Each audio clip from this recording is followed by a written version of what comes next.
I mean, it's hard to get up here in front of all these people and have a conversation because I could ask her anything and she has the answer, right? So my next question is this, Gina. Usually I ask the people that I do portraits for, tell me about little baby Gina. Tell me about where you came from. Tell me about what it was like growing up for you. I want to know a little bit about your background because I want people to kind of get attached to the story that you shared with me one day. He was a really cool guy. He wasn't a traditional father, but he made sure that his kids were taken care of. He made sure that I was close with my siblings, and he really made me into this confident woman that I am today. And I applaud him for that every day. God rest his soul. So that's outside of my mother, he's the main person that I attribute to this woman here today. Not that I'm standing here in perfection, but I'm standing here in my confidence. Yeah, No, you're good. I mean, that story is important. You know what I mean? And why that story is important is because what Gina talked about, her family as far as like, her dad and his love for music and how actually she was raised by her grandmother. And that's a lot of people's story in here. Now, why that's important is because that has so many roots to more historical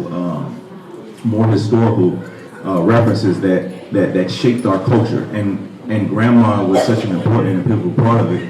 And we want to continue that grandma, you know what I mean, in the future because we want the younger generation to have a grandma if they need one, you know what I mean, or understand the philosophy behind what grandma did, And these portraits of grandma are a way to keep that going, but a lot of people, they're old, the elders are dying and they're not capturing them, I mean, social media isn't forever, you don't own that footage, you know what I mean? So we just got to start, really getting physical things done to family members. But I want to ask Gina one more question, and then I want to close it out. So, why did you choose this picture? Because me and you actually did have a discussion. I chose another picture, and you said, no, I want this picture. And I was like, why? What was this that was so striking about this picture?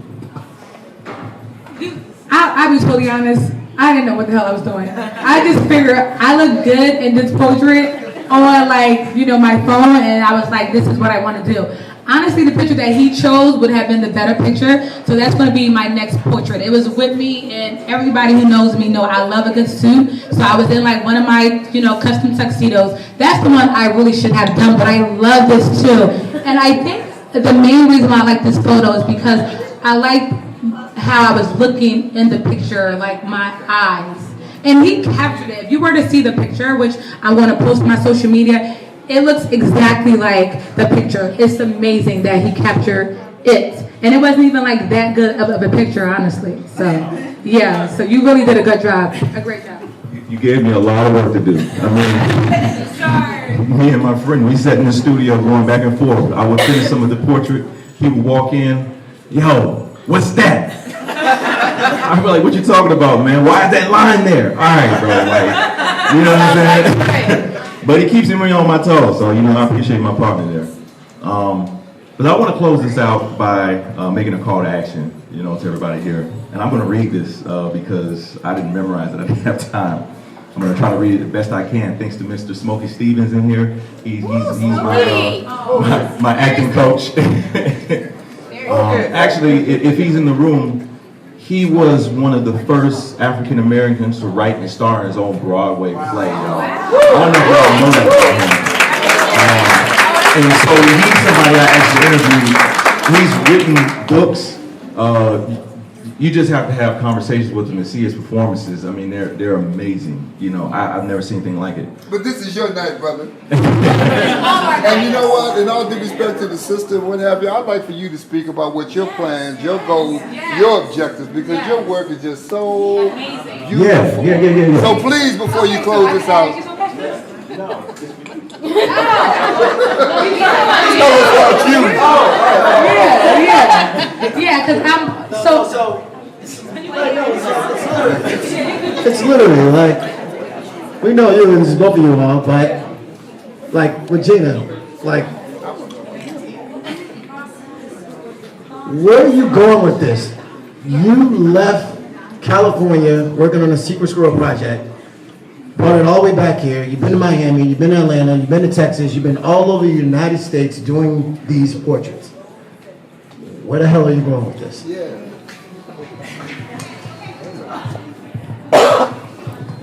So, what I want is simple. I want to inspire others to, especially artists, especially writers, really anybody. I want to inspire us to continue to create artifacts, objects, things, writings, music, whatever it is, that build our culture. Record them, share them. Support the people who are painting these things or writing them, because they're going to be the sounds of tomorrow. And if you want the sounds of tomorrow to change, we have to change the sounds of today. You know what I mean? Wow, that was really good. I'm telling you, Smokey, man.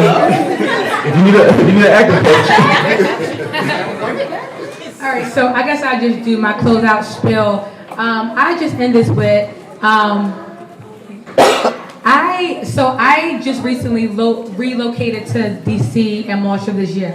So I say that to say that you can start over anytime. You can do whatever you want at any age. I moved here with no friends, no job. He would tell you too. I didn't even know where I was going to live when I moved here, okay? So if you want to do something, you can totally do it. Like, do not let anyone discourage you. Do not let anyone make you feel that you're too old to do anything. I left my job for 21 years and moved here. Yes, I didn't even... What was your profession? HR, right? HR. And that's how you and I met. And I met Dre because he... oh yeah. Hi, There's a lot of HR. and Jersey too. Ooh, ooh. But yeah, so that's how Dre and I connected as well. And thank you too, because you showed me a lot of love when I moved here. You helped me with the process as far as applying for jobs with DC government. I appreciate you for that. You didn't even know me. Like you didn't know whether or not I was a crazy lady, whether or not I was lying about my resume. But I appreciate you for that. I really do, Dre. Like you're a stand-up guy, and I really appreciate you for that. And for you too, bro. Like you guys have been so good to work with. I know we're a little stressed out in these last hours, but I appreciate you both. Yeah. So, Oh yeah. yes. For the artist, so you were in a photo, Tina. Yeah. And so I guess I just want to understand, we can talk a little bit about what your process was once you had this photo. Okay. Because obviously you want to do the photo justice, but just from the mind of the artist creating this piece, I mean, what were you thinking about? How did you go about it? So the thing that I like to always start, what you think always is really understanding myself. So the thing that I always like to do is, probably should explain this a little more. So with Portraits of Culture, every one of the portraits you see, there's been a person interviewed for an hour, having a long conversation with them, kind of like we're doing here, kind of like Dre said at the beginning, right? I do that because that gives me time to look at your face and learn your face and the nuances and to understand, what you might like, what you see in yourself. And I mean, I channel that energy from that conversation and I put it into this portrait. So any times that I did talk for CG, what you're looking at is a combination of all of that put together in this one picture. And when I started painting this picture, I started to love it because it was like mysterious and exotic. You know what I mean? It's such a prototype, woman, a black woman. Not again, every black woman is beautiful. You know what I'm saying? So I don't want to say that, but it was such a prototype picture. It's just like you see it in magazines and whatnot. And Gina's such a fly person, and I thought she would love something like that. So that was behind that. Any more questions, or did that answer your question? Okay. Any more questions? Y'all ask questions. How many hours did it take from start to finish? That's a good question. And actually, I painted this in 2 hours. Get out. Painted it in 2 hours, but spent 2 weeks of touch-ups because of my friend had telling me, man, that line's too fat, that color's too yellow. Yeah, but it was right though. And after all of those touch-ups, which could have took 2 minutes, because I might have not even saw it. And I'm like, oh, and I put a little dab there.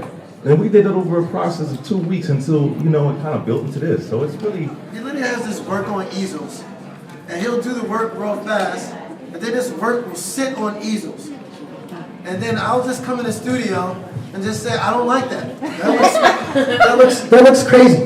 Like, why do you, I wouldn't buy that. Like, you know, and we talk and we have harsh criticism and we argue back and forth. And, you know, I'm just a guy that buys art, you know, so we just have these conversations about what I would buy. And then from there, it stays there on these easels.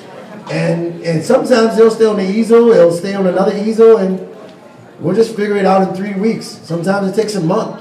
Sometimes it can take 4 days. But how do we feel? How does that art make you feel? Would you buy it? Does it capture you? Does the individual understand it? And those are some of the things that we're trying to pull back. And then once I go back and I look at his interviews, and I can look at his interview and I can say, you got it wrong. I need you to pull this out. Like this gentleman right here, we need to pull that out. That's the individual he did out there in LA. And I love that one. And this is probably my favorite portrait right here of the gentleman that he did right there, because of what you were able to pull out.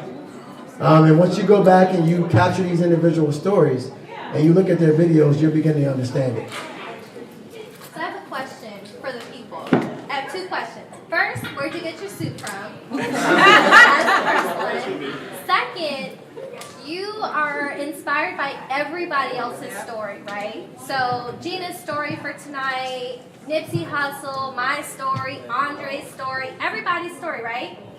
What is your story and what is it that you want people to know? Because all we know is that you graduated from FAMU, you're an engineer, you're crazy because you are no longer an engineer, right?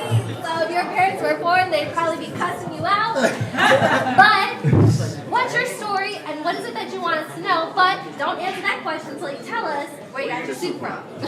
So, got this suit, man, he's gonna be so mad. And your socks.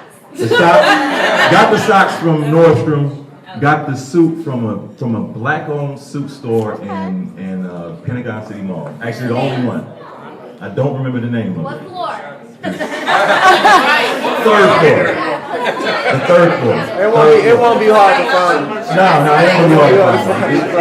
Yeah. But to answer your second question, and this is kind of the vulnerable part, right? So like, I'm a black person who didn't read the book Invisible Man until I was over 30. You know, I'm a black person who didn't really understand my worth as a black man until over 30, and you know, didn't really understand how much power I had. As a man, as a black man, you know what I mean, we walk around with so many weights and stereotypes and stigmas, and it's like we don't work them out sometimes. You know, we just kind of brush through them. And why that's important for this Portraits for the Culture event is because I started to look back at examples of people that I could kind of look up to and be like, yo, you know, that black man was dope. Like, and then I started looking at my family, and I couldn't find any because I didn't know who they were. So I asked my mom one day, like, oh, tell me more about the people in my family. Tell me about my uncles and great uncles and whatnot. And she was like, I don't know. And it's just like, dang, man. So I just started to go to my friends and let them tell me stories about their family members. And a lot of them was like, man, I don't want to sit here and tell you no story with my family members, dude. Like, what are you doing? Like, I want to go out. I'm like, all right, if you tell me the story, I'll paint a portrait of you. And that's literally how this started. Wow. And here we are today. And so now I'm getting these stories, and I'm painting portraits, and I'm building onto my own story. And I'm recognizing that, you know, I've listened to over 80 people's stories. I've painted over maybe 80 portraits. And from people from the East Coast to the West Coast. Backgrounds you couldn't even imagine. Everybody's story has something in common. So there is a greater culture for us, but we just have to define it better, and we have to celebrate it more, you know? And I think maybe across the country we need to do that. We need to find these similarities instead of it just being, oh, DC culture and only DC does this, which is good, but there's a lot of things that people are doing in California that came from DC. I mean, Chuck Brown isn't even from DC. You know, so you think about what he brought to, you know, to this area. So yeah, I just want to say that, and I hope I was right about that Chuck Brown thing. Oh. I have a question. So I mean, art is subjective. It's in the eyes of the artist. So whether music or whatever you do. So how do you balance when someone may critique it and say, if you said add a line there or move that, but in your eye you're like, no, that's where it needs to stay. Like when do you say no, and when do you decide like, oh, that makes sense? You're going to pull up that argument. 'Cause I'm the business person. I'm running the business. It's hard to work with artists. No, it's not. So it's so funny too because he comes in the studio and makes a judgment about something, but then the client does, I don't get upset about it. And it's some type of detachment, not from the work or the person, but of your own, self-interest. Like, these paintings are for everybody else. So if I'm not capturing what you want, then you're not gonna wanna hang it up. And I mean, at the end of the day, that's the point of the art, right? So I really try to take myself out of the situation, and it's actually helped me as an artist. Because you realize, like, you can create anything. And you can just show it to people, and if they don't like it, they don't like it. And if they do, and they might buy it. And you just move on. And it's like great, to be able to share that. And I mean, if you're an artist in here and you're having those issues, find you a topic that gets you out of that mind state. That's really for anybody. You know what I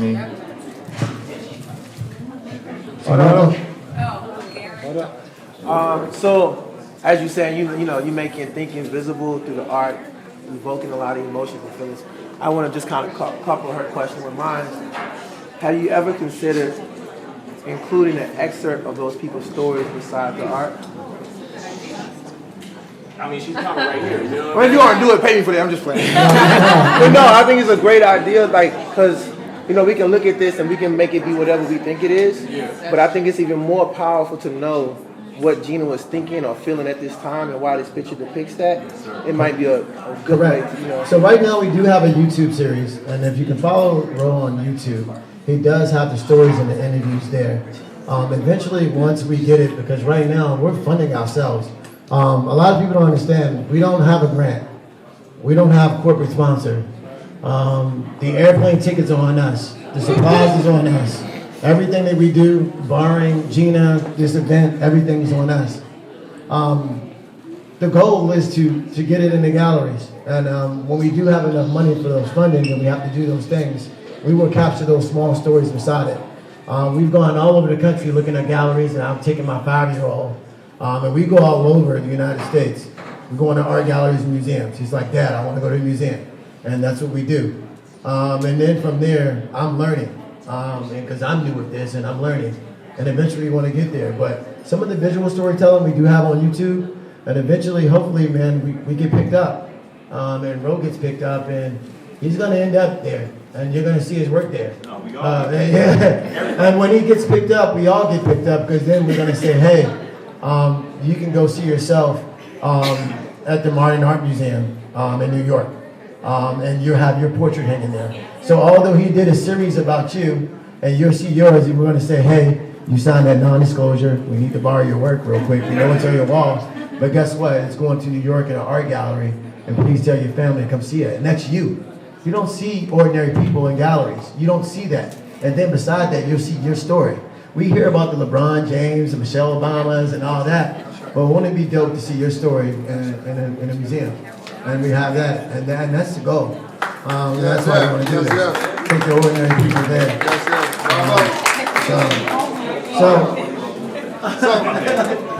So I don't know if everybody's been able to take a picture and the installation over there.